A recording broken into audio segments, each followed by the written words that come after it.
Bismillahirrahmanirrahim. Assalamualaikum warahmatullahi wabarakatuh. Baik, nama saya Erdia Priyadi, kelas 4F. Di sini saya akan menjelaskan tentang pengertian hereditas. Masing-masing individu lahir ke dunia dengan suatu hereditas tertentu.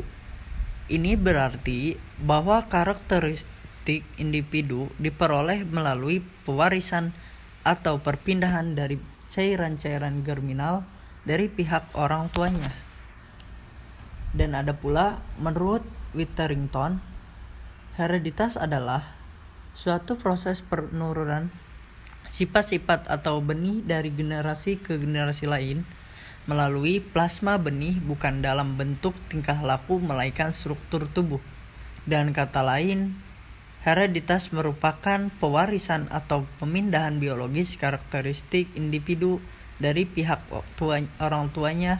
Faktor hereditas ini merupakan faktor pertama yang mempengaruhi perkembangan individu. Dan selanjutnya saya akan menjelaskan tentang hukum hereditas. Baik, di sini hukum hereditas ini ada 4 macam, yaitu yang pertama hukum reproduksi, yang kedua hukum Complemented, yang ketiga hukum variasi, dan yang keempat hukum regresi spesial. Baik, di sini saya akan menjelaskan tentang yang pertama, saya akan menjelaskan tentang hukum reproduksi. Hukum ini mengatakan bahwa hereditas berlangsung dengan perantara sel benih, berarti tidak melalui sel mati sel tumbuh. Hukum ini memberi penjelasannya bahwa sifat-sifat yang diperoleh orang itu karena pengalaman hidup tak dapat diturunkan melalui proses-proses biologis kepada anak.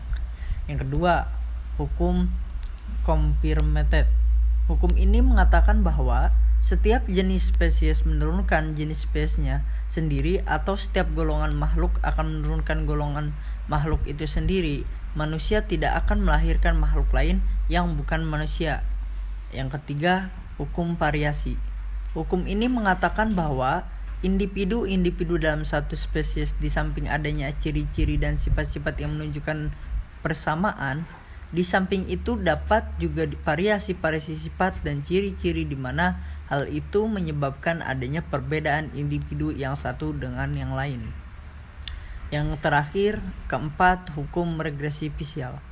Baik, hukum ini mengatakan bahwa sifat-sifat dan ciri-ciri manusia menunjukkan kecenderungan ke arah rata-rata. Jadi, anak yang berasal dari orang tua sangat cerdas akan ada kecenderungan untuk menjadi lebih cerdas daripada orang tuanya. Baik, cukup sekian dari saya. Wabillahi taufiq wal hidayah. Wassalamualaikum warahmatullahi wabarakatuh. Baik, bismillahirrahmanirrahim.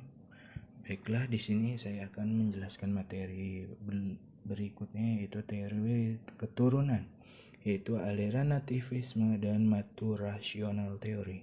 Nah, berbicara tentang hereditas, maka kita pasti akan menyinggung teori maturational yang menyatakan bahwa keturunan memiliki peranan penting dalam pertumbuhan dan perkembangan anak. Anak lahir di dunia ini membawa berbagai ragam warisan yang berasal dari kedua ibu bapak atau nenek dan kakek.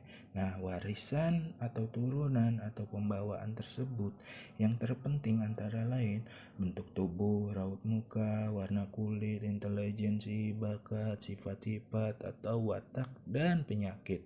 Nah, warisan atau turunan yang dibawa anak sejak lahir dan kandungan sebagian besar berasal dari kedua orang tuanya, dan selebihnya berasal dari nenek dan nenek moyangnya dari kedua belah pihak ibu dan ayah.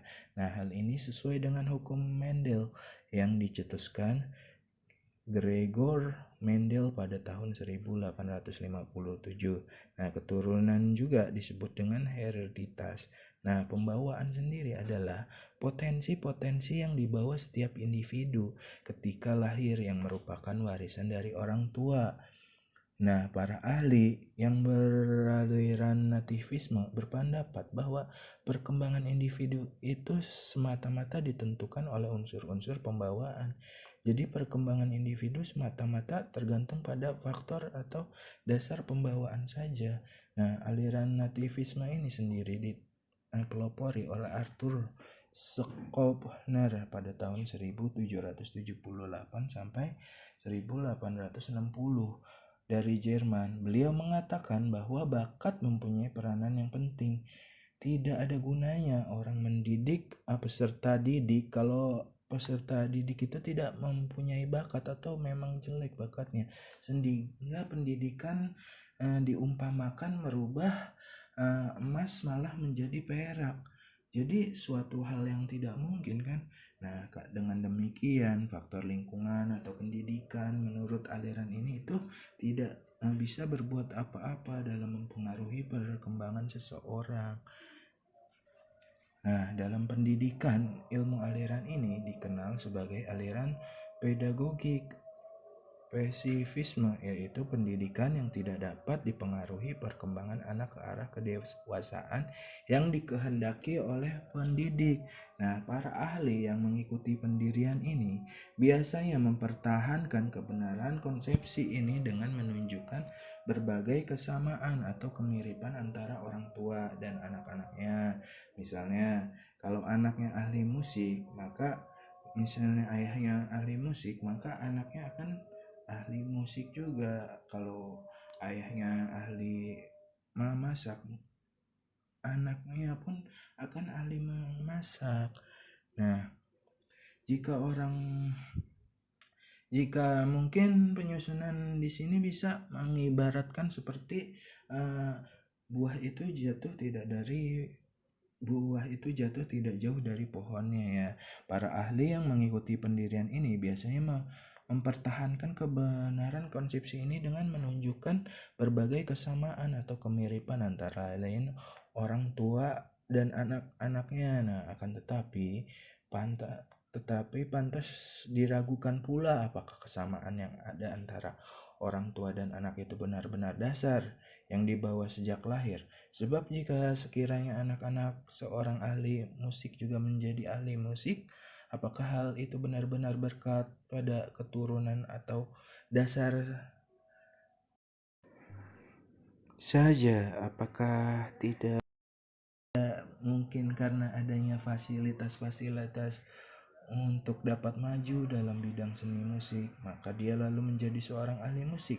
Nah, pada umumnya teori nativisme ini sekarang telah ditinggalkan banyak orang karena pemikirannya ini.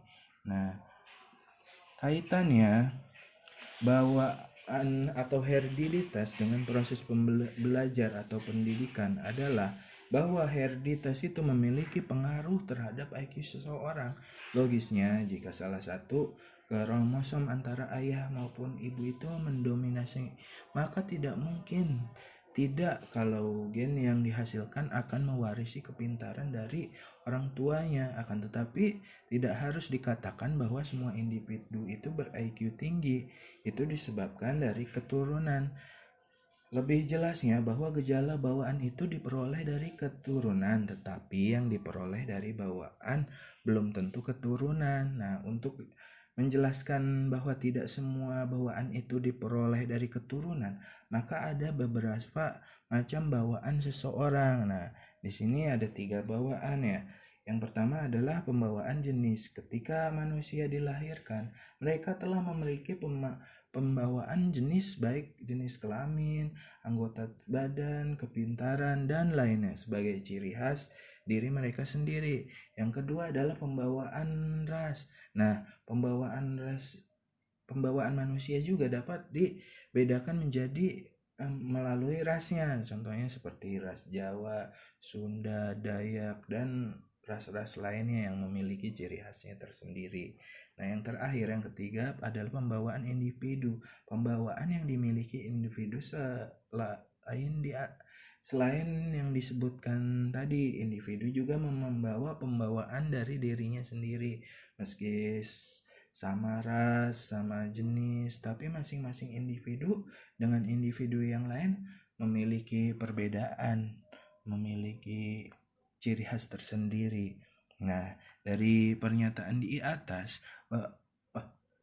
dapat terlihat bahwa bawaan keturunan hanya ada pada sifat-sifat jasmania dan sedikit terlibat pada sifat-sifat rohania. Selain sebelumnya dijelaskan, warisan atau bawaan atau hereditas juga memiliki pengaruh yang dalam arti yang luas, dapat dibagi menjadi dua kelompok.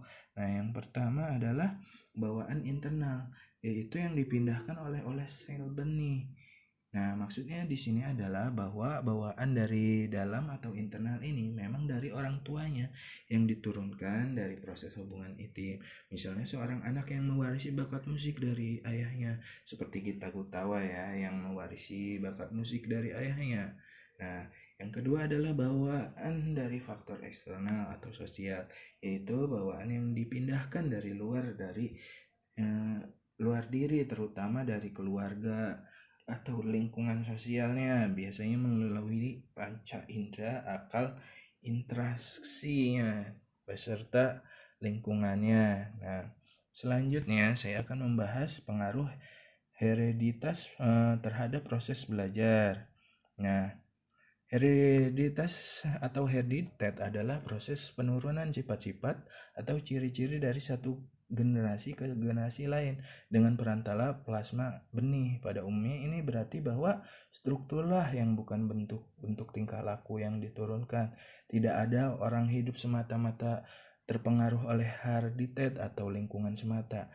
Tidak mungkin jiwa manusia itu berkembang bila tidak ada kemampuan berkembang.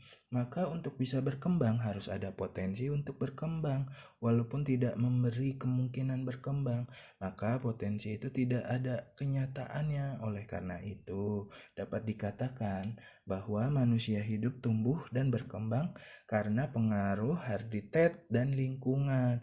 Nah, hereditas atau bawaan merupakan segala ciri, sifat, potensi, dan kemampuan yang dimiliki oleh individu karena kelahirannya. Ciri sifat dan kemampuan-kemampuan tersebut dibawa individu dari kelahirannya dan diterima sebagai keturunan dari kedua orang tuanya. Nah, individu memulai kehidupannya sejak masa konsepsi, dan disitulah berlangsungnya proses penurunan sifat. Pada masa antara pembuahan dan pembelahan sel merupakan saat berlangsungnya perpaduan dan penurunan sifat-sifat. Ada dua kategori ciri atau sifat yang dimiliki oleh individu, yaitu ciri-ciri dan sifat-sifat yang menetap, permanent state, dan yang tetap, dan temporary state yang berubah-ubah. Kalau yang permanent state itu contohnya seperti kecerdasan atau intelijensi dan bakat, sedangkan temporary state itu sikap tubuh, besar badan, kebiasaan, minat, dan lain-lain. Nah, berikutnya dari penjelasan yang saya berikan sebelumnya, dapat kita simpulkan pengaruh hereditas itu terhadap manusia adalah di berbagai bidang. Yang saya dapat di sini 3 bidang. Yang pertama adalah dalam bidang pertumbuhan dan perkembangan fisik.